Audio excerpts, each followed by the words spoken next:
तरह से ठुकराए जाने के बाद भी रमेश ने हिम्मत नहीं हारी। वो आगे बढ़ता रहा। आखिरकार रमेश गांव के सबसे अमीर जमींदार ठाकुर रणवीर सिंह की हवेली पहुंचा। ठाकुर साहब, मुझे काम चाहिए। मैं कोई भी मेहनत का काम कर लूंगा। काम चाहिए? काम करना आता भी है या सिर्फ मांगना जानते हो? गांव वाले तेरे बारे में तरह तरह की बातें करते हैं। साहब, मैं पूरी ईमानदारी और मेहनत से काम करूंगा। बस एक मौका दे दीजिए। ठीक है, हमारे मिल में बहुत काम पड़ा है, लेकिन सुन लो, जरा सी भी लापरवाही हुई तो उसी समय काम से निकाल दूंगा और पैसा भी नहीं दूंगा। जी ठाकुर साहब, मैं पूरी मेहनत करूंगा और शिकायत का एक मौका भी नहीं छोड़ूंगा। ठीक है, तुम आज काम देख लो और कल से ही काम पर आना शुरू कर दो। ठाकुर अपने गुस्सैल स्वभाव और सख्त व्यवहार के लिए पूरे इलाके में मशहूर था। लोग उससे डरते थे। रमेश को काम तो मिल गया, लेकिन उसे नहीं पता था कि असली परीक्षा अब शुरू होने वाली है। ठाकुर रणवीर सिंह बहुत कठोर और गुस्सैल इंसान था और उसके यहाँ काम करना बिल्कुल भी आसान नहीं था। अरे ओ भाई, ऐसे इधर उधर क्या देख रहे हो? यहाँ घूमने आए हो क्या? नहीं भाई, मैं काम की तलाश में आया हूँ। तुम काम करोगे? अपनी हालत देखिए। यहाँ का काम इतना आसान नहीं है। सही कह रहा है, यहाँ दिन भर मेहनत करनी पड़ती है। देखने में लग रहा है तुम 2 घंटे में थक कर भाग जाओगे। भाई, गरीब हूँ, लेकिन मेहनत से कभी पीछे नहीं हटता। बस एक मौका चाहिए। मौका चाहिए, लेकिन याद रखना, ठाकुर रणवीर सिंह बड़े खड़ूस आदमी हैं। गलती करने वाले को 1 मिनट भी नहीं सहते। और अगर काम ठीक से नहीं किया तो जितनी जल्दी अंदर आए हो उससे भी जल्दी बाहर निकाल लिए जाओगे। मुझे किसी की डांट से डर नहीं लगता। मेरे घर की मजबूरी मुझे हर मुश्किल से लड़ने की ताकत देती है। मैं मेहनत करने आया हूँ और पूरी ईमानदारी से काम करूंगा। मजदूरों के ताने सुनकर रमेश को बुरा तो लगा, लेकिन उसने कोई जवाब नहीं दिया, क्योंकि वो जानता था कि उसे लोगों की बातों से नहीं, अपनी मेहनत से खुद को साबित करना है। दिन भर काम की तलाश में भटकने के बाद शाम को रमेश थका हारा अपने घर पहुंचा। उसके चेहरे पर थकान थी, लेकिन आज उसकी आंखों में थोड़ी सी उम्मीद भी दिखाई दे रही थी।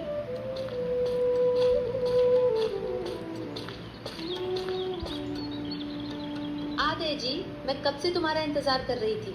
बताओ, कहीं काम मिला या नहीं?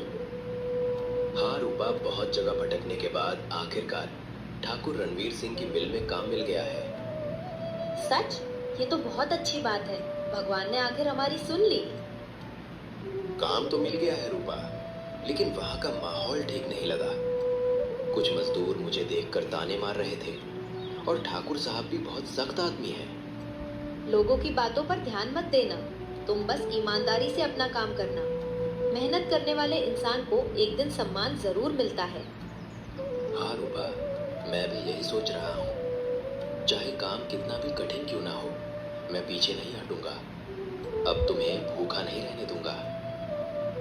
मुझे धन दौलत नहीं चाहिए जी, बस तुम अपना ध्यान रखना। हम दोनों मिलकर हर मुश्किल का सामना कर लेंगे।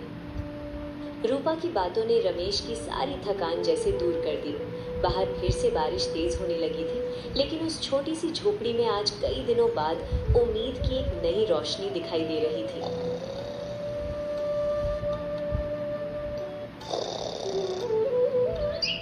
अगली सुबह सूरज निकलने से पहले ही रमेश उठ गया। बाहर हल्की बारिश हो रही थी। रमेश ने रूपा से विदा ली और नई उम्मीद के साथ ठाकुर रणवीर सिंह की मिल की ओर निकल पड़ा।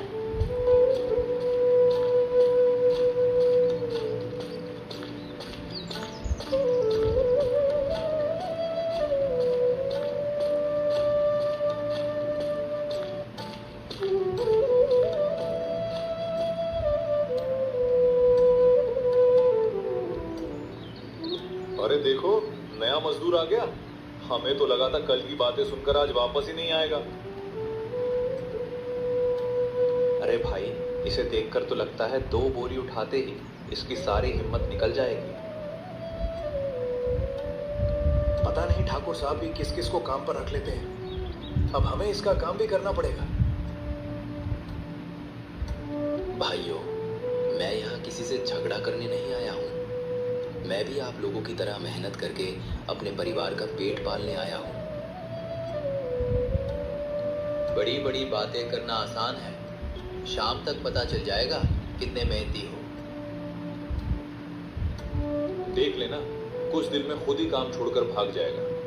रमेश को क्या पता था कि मिल में उसकी मुश्किलें अभी शुरू ही हुई थी।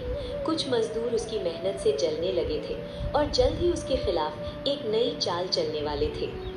दिन मिल में कड़ी मेहनत करने के बाद शाम को रमेश घर जाने के लिए निकला। आसमान में काले बादल छाए हुए थे। अचानक बिजली चमकी और देखते ही देखते मूसलाधार बारिश शुरू हो गई। रमेश पूरी तरह भीग चुका था, लेकिन घर पर रूपा उसका इंतजार कर रही थी, इसलिए वो तेज बारिश में ही घर की ओर बढ़ता रहा। कुछ दूर जाने के बाद अचानक उसकी नजर सड़क किनारे बैठे एक बूढ़े बाबा पर पड़ी। बाबा बारिश में पूरी तरह भीग रहे थे और ठंड से कांप रहे थे। बाबा, इतनी तेज बारिश में आप यहाँ अकेले क्यों बैठे हैं? आपका घर कहाँ है? बेटा, मेरा कोई ठिकाना नहीं है। बारिश इतनी तेज हो गई कि आगे चलने की हिम्मत नहीं बची। रमेश खुद दिन भर की मेहनत से थका हुआ था। उसके पास न छाता था और न ही कोई साधन। फिर भी वो बाबा को इस हालत में अकेला छोड़कर नहीं जा सका। बाबा, आप यहाँ नहीं रह सकते। चलिए मेरे साथ मेरे घर चलिए।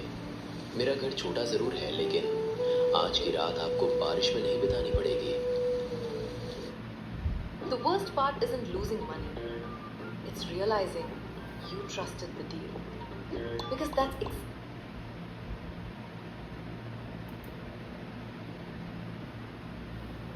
अकेला छोड़कर नहीं जा सका। बाबा, आप यहाँ नहीं रह सकते।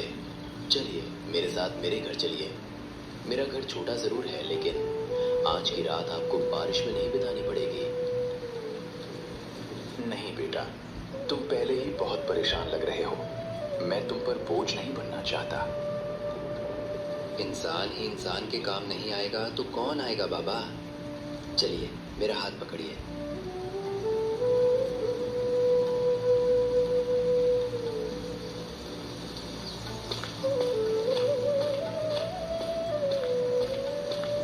ठंड से कांपते हुए बाबा को देखकर रमेश का दिल पसीज गया। रमेश ने सन्यासी बाबा को अपने साथ लेकर घर की ओर चल दिया।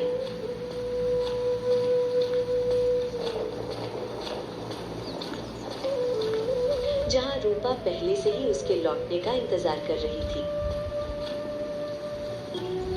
क्या जी, इस बारिश में बाबा से आपका भेद कैसे हो गया? ये बाबा कौन है? रास्ते में बारिश में अकेले मिले थे। ऐसी हालत में मैं इन्हें वहां छोड़कर कैसे आ जाता? आपने बिल्कुल सही किया। बाबा, आप अंदर आइए। पहले अपने कपड़े सुखाइए और थोड़ा आराम कीजिए। तुम दोनों के पास धन भले ही कम हो, लेकिन तुम्हारा दिल बहुत बड़ा है।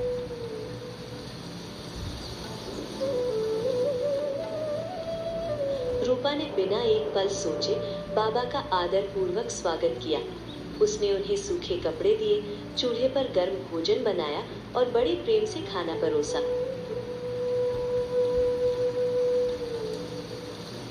गरीब होने के बावजूद रमेश और रूपा ने अपने हिस्से का भोजन भी बाबा के साथ बांट लिया। उनके चेहरे पर संतोष था, क्योंकि उनके लिए अतिथि की सेवा ही सबसे बड़ा धर्म था।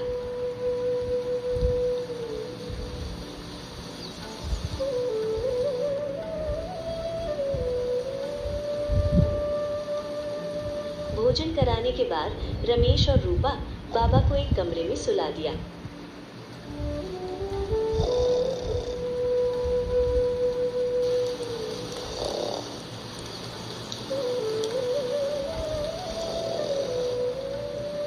इसके बाद रमेश और रूपा भी दिन भर की थकान के कारण गहरी नींद में सो गए।